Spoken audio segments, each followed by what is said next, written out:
Welcome to Ramesh real estate. ఈరోజు 150 గజాలలో owner construction చేసి అమ్ముతున్న డూప్లెక్స్ విల్లా మనం చూస్తున్నాము. అది కూడా నార్త్ అండ్ ఈస్ట్ కార్నర్. నార్త్కి 40 ఫీట్ రోడ్డు ఉంది, ఈస్ట్కి కూడా 40 ఫీట్ రోడ్డు ఉంది. మున్సిపల్ వాటర్, అండర్గ్రౌండ్ డ్రైనేజీ కూడా ఉందండి.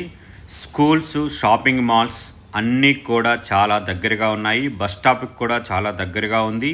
మీకు ఏ బ్యాంక్లో అయినా 85% వరకు లోన్ వస్తుంది. అది కూడా మీకు కోరుకున్న బ్యాంకులో 3 బెడ్రూమ్స్ 4 బాత్రూమ్స్తో ఉన్న డూప్లెక్స్ విల్లా. ఈ డూప్లెక్స్ విల్లా కాస్ట్ 1,55 lakhs, 1,55,00,000. ఈ డూప్లెక్స్ విల్లా పూర్తి వివరాల కోసం మరియు సైట్ విజిట్ కోసం 988522 నెంబర్కి కాల్ చేయండి. ఈ villa location ECL Nagaram. Thank you for watching.